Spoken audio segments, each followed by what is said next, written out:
दोस्तों नमस्कार। दोस्तों कल्पना कीजिए एक ऐसी सुबह जब सूरज की किरणें उम्मीद नहीं बल्कि डर लेकर आती है।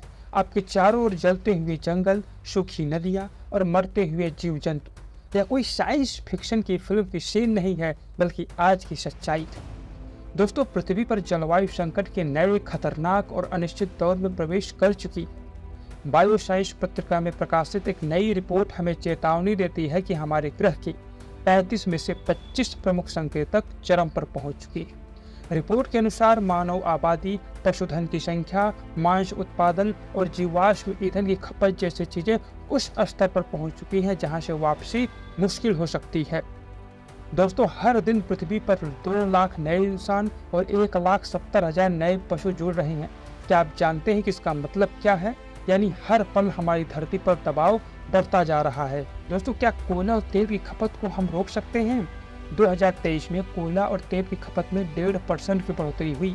सौर ऊर्जा और पवन ऊर्जा की तुलना में जीवाश्म ईंधन का इस्तेमाल अभी भी 14 गुना अधिक है। सोचिए, जहां हमें नवीकरणीय ऊर्जा को अपनाना चाहिए था, वहां हम अभी भी पुरानी पर्यावरण विनाशकारी तकनीकों पर निर्भर हैं। क्या आपको पता है 2023 में 28.3 मिलियन हेक्टेयर पेड़ कट गए? जंगल की आग और पेड़ों की कटाई ने हमें एक ऐसी स्थिति में लाकर खड़ा किया है जहां पेड़ कटने से बढ़ने वाला तापमान और अधिक पेड़ों के नष्ट होने के कारण बन रहा है। यह एक भयानक चक्र है जिसे हमने खुद शुरू किया है। दोस्तों क्या आपने कभी सोचा था कि एक दिन हम अपनी ही हवा, अपने ही फेफड़े को नष्ट करने पर उतर आएंगे?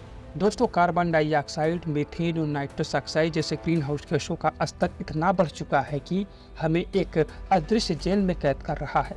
यह गैसें हमारे वायुमंडल में ऐसे फैल रही हैं जैसे हम एक धीमी मौत की ओर बढ़ रहे हों।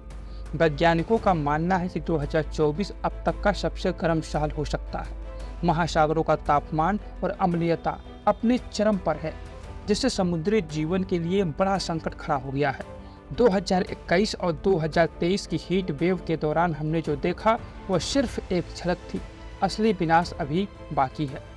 दोस्तों बीते साल नवंबर 2023 से अगस्त 2024 के बीच दुनिया भर में 16 जलवायु आपदाओं ने तबाही मचाई। लेकिन क्या हम इसे सिर्फ प्राकृतिक आपदाएं कहकर नज़रअंदाज करेंगे या फिर इसे इंसानी लापरवाही का परिणाम समझेंगे? जलवायु परिवर्तन के कारण आर्कटिक की नदियों का पानी का रंग नारंगी हो गया। यह बदलाव ग्लोबल वार्मिंग और परमाफ्रॉस्ट के पिघलने से हुआ। न सिर्फ पानी बल्कि मछलियों और अन्य जल जीवों की संख्या में भी भयंकर गिरावट आई। क्या आपने कभी सोचा था कि हमारे द्वारा लिए गए फैसले अलास्का के मछुआरों के लिए मौत बन जाएंगे? दोस्तों कुछ वैज्ञानिक सौर विकिरण संशोधन जैसे विचारों पर काम कर रहे हैं जो सूर्य की किरणों को धरती से परावर्तित करने की कोशिश करता है। लेकिन ये कितना सुरक्षित है? क्या यह हमारी समस्याओं का समाधान है या फिर यह एक नया संकट खड़ा करेगा? विशेषज्ञों के अनुसार यह तकनीकी हमारे मौसम चक्रों को और बिगाड़ सकती है। दोस्तों अभी भी समय है, लेकिन क्या हम सच में जागेंगे? दोस्तों ओरेगन स्टेट यूनिवर्सिटी के प्रोफेसर विलियम रिपल ने सच कहा है कि हम पहले से ही एक बड़े जलवायु संकट के बीच में हैं। यह संकट धरती पर जीवन को सबसे बड़े खतरों में डाल रहा है। अगर हम अभी भी नहीं जागे तो हो सकता है कि अगली पीढ़ी सिर्फ कहानियों में धरती की हरियाली, शुद्ध हवा और साफ पानी के बारे में सुनेगी। दोस्तों यह अब सिर्फ एक चेतावनी नहीं है बल्कि धरती का आखिरी आह्वान है। सवाल है कि क्या हम इसे सुनेंगे? यह सिर्फ एक रिपोर्ट नहीं है दोस्तों, यह हमारे भविष्य का आईना है। हमें कदम उठाने होंगे, नहीं तो वह दिन दूर नहीं जब हम सिर्फ पछताते रह जाएंगे। दोस्तों हम एक गंभीर जलवायु संकट के बीच में हैं, लेकिन क्या हम इसे रोक सकते हैं? क्या हमारी धरती फिर से हरी भरी हो सकती है? आइए जानते हैं कि इस संकट से कैसे निपटा जा सकता है। दोस्तों सोचिए, अगर एक दिन सूरज सिर्फ उजाला ही नहीं बल्कि आपकी बिजली भी दे, हवा से चलने वाले पवन चक्कियाँ आपके घरों को रोशन करें। जी हाँ दोस्तों, सौर और पवन ऊर्जा हमारी पहली और सबसे बड़ी उम्मीद है। दोस्तों फॉसिल फ्यूल को छोड़ करके हमें ज़्यादा से ज़्यादा इन स्वच्छ ऊर्जा स्रोतों का इस्तेमाल करना होगा, क्योंकि जितना हम अब इन्हें अपनाएंगे उतना ही जल्दी हम उस दिन से बच सकते हैं जब धुएं के सिवाय कुछ नहीं दिखेगा। दोस्तों क्या आपने कभी सोचा है कि एक पेड़ सिर्फ छांव नहीं देता बल्कि वह हमारी सांसों को भी शुद्ध करता है? आज पेड़ कटने की रफ्तार बढ़ गई है, लेकिन हमें इसे उल्टा करना होगा। दोस्तों कल्पना कीजिए कि हर इंसान सिर्फ एक पेड़ लगाए तो कितना बड़ा फर्क पड़ सकता है। जंगलों की रक्षा करना सिर्फ पर्यावरण के लिए नहीं बल्कि हमारी अपनी आने वाली पीढ़ियों के लिए भी जरूरी है।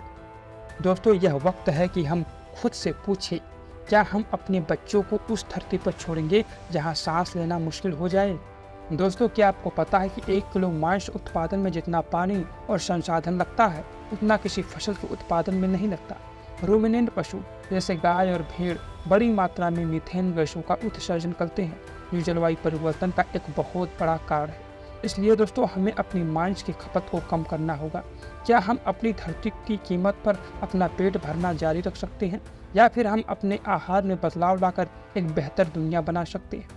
दोस्तों, कुछ वैज्ञानिक सोलर जियो इंजीनियरिंग पर काम कर रहे हैं, जिसमें सूर्य की किरणों को धरती से दूर परावर्तित करने की कोशिश की जाती है।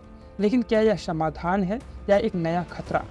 क्या हम सच में इतनी दूर चले गए हैं कि हमें अब ऐसे विकल्पों पर विचार करना पड़ रहा है? दोस्तों, यह विचार हमें सोचने पर मजबूर करता है कि क्या हमें समस्या के मूल को खत्म नहीं करना चाहिए, बजाय इसके कि हम अस्थायी समाधान खोजें। दोस्तों, आप सोच रहे होंगे कि मैं अकेला क्या कर सकता हूँ, लेकिन सच्चाई यह है कि आपकी हर छोटी सी कोशिश मायने रखती है। जैसे कि दोस्तों, क्या आप प्लास्टिक का कम इस्तेमाल कर सकते हैं? क्या आप अपनी गाड़ी के बजाय साइकिल या सार्वजनिक परिवहन का उपयोग कर सकते हैं? क्या आप अपने आसपास के लोगों को जागरूक कर सकते हैं? दोस्तों, कल्पना कीजिए कि अगर हर इंसान सिर्फ एक छोटा कदम उठाए तो यह छोटा कदम एक विशाल आंदोलन बन सकता है। दोस्तों, क्या हम सच में अपनी धरती को बदलना चाहते हैं? एक समय था जब धरती हमें सब कुछ देती थी, बिना किसी शर्त के। आज वो हमसे सिर्फ एक चीज़ मांग रही है, सिर्फ और सिर्फ बचाओ। इसलिए दोस्तों, क्या हम अपनी धरती को बचाने के लिए तैयार हैं? यह सिर्फ एक सवाल नहीं है, यह एक जिम्मेदारी है, क्योंकि अगर हम आज नहीं जागे तो कल शायद बहुत देर हो जाएगी। इसलिए दोस्तों, हमारे पास अभी भी वक्त है, लेकिन सवाल यह है, क्या हम इसे बर्बाद करेंगे या फिर इससे कुछ सीखेंगे? इसलिए दोस्तों, हमारा पहला समाधान है कि नवीकरणीय ऊर्जा पर फोकस करें, जैसे सौर ऊर्जा हो गया, पवन ऊर्जा हो गया, जल विद्युत ऊर्जा हो गया और बायोमास जैसे ऊर्जा स्रोतों का उपयोग करके हम जीवाश्म ईंधनों पर निर्भरता को कम कर सकते हैं। यह न केवल कार्बन उत्सर्जन को कम करेगा बल्कि हमारे ऊर्जा स्रोतों को भी अस्थायी बनाएगा। दूसरा समाधान है ऊर्जा दक्षता। हमें ऊर्जा का बेहतर उपयोग करना चाहिए। ऊर्जा कुशल उपकरणों का इस्तेमाल करें, इलेक्ट्रिक वाहनों को अपनाएं और सार्वजनिक परिवहनों का अधिक उपयोग करें। इससे न केवल खर्च कम होगा बल्कि पर्यावरण पर भी सकारात्मक प्रभाव पड़ेगा। हमारा तीसरा समाधान है वन संरक्षण और पुनर्वनीकरण। हमें वनों की रक्षा करनी चाहिए, नए पेड़ लगाने चाहिए। जंगलों का संरक्षण कार्बन डाइऑक्साइड को अवशोषित करने में मदद करेगा और जैव विविधता को बनाए रखेगा। चौथा समाधान है कृषि और खाद्य प्रणाली में सुधार। जलवायु स्मार्ट कृषि तकनीकों को अपनाना और अस्थायी खेती प्रणालियों का उपयोग करना चाहिए। इससे हमें जलवायु परिवर्तन के प्रभावों को कम करने में मदद मिलेगी। दोस्तों, पांचवा समाधान है कचरा प्रबंधन और रिसाइकलिंग। हमें अपने कचरों को कम करना चाहिए, पुनः उपयोग और रिसाइकलिंग को बढ़ावा देना चाहिए। इससे ग्रीन हाउस गैस का उत्सर्जन कम होगा और हमारी धरती साफ सुथरी। छठा समाधान है कार्बन कर और प्रोत्साहन। कार्बन टैक्स और कैप एंड ट्रेड नीतियों का समर्थन करना आवश्यक है। ये नीतियाँ कंपनियों और व्यक्तियों को कार्बन उत्सर्जन कम करने के लिए प्रोत्साहित करती हैं। इसके अलावा सातवां समाधान है शहरी योजनाओं में बदलाव। हमें शहरों को हरियाली से भरपूर बनाना चाहिए और सस्टेनेबल इंफ्रास्ट्रक्चर पर विकास करना चाहिए। इससे न केवल प्रदूषण कम होगा बल्कि जीवन की गुणवत्ता भी बेहतर होगी। हमारा आठवां समाधान है शिक्षा और जागरूकता पर फोकस करना चाहिए। हमें जलवायु परिवर्तन के प्रति जागरूकता फैलानी चाहिए और लोगों को अस्थायी उपभोग की आदतें सिखानी चाहिए। यह व्यक्तिगत और सामूहिक प्रयासों में सहायक होगा। और नौवां समाधान है अंतर्राष्ट्रीय सहयोग। हमें पेरिस समझौते जैसे अंतर्राष्ट्रीय जलवायु समझौतों का समर्थन करना चाहिए। यह हमें जलवायु परिवर्तन के प्रभावों को कम करने के लिए एकजुट होकर काम करने में मदद करेगा। तो दोस्तों, ये थे कुछ प्रमुख समाधान जो जलवायु परिवर्तन से निपटने में मदद कर सकते हैं।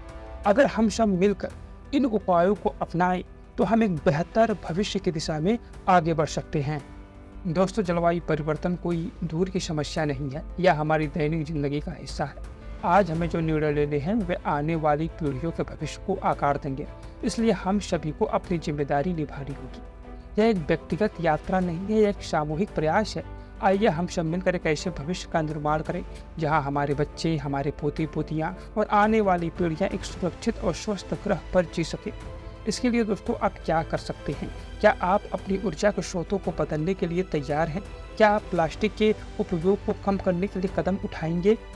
दोस्तों, हमारे छोटे छोटे कदम मिलकर एक बड़ा परिवर्तन ला सकते हैं। इसलिए आइए हम एक नई शुरुआत करें और जलवायु परिवर्तन के खिलाफ एकजुट होकर खड़े हों। दोस्तों, अगर आपको यह वीडियो पसंद आया हो तो कृपया लाइक करें, शेयर करें और हमारे चैनल को सब्सक्राइब करें।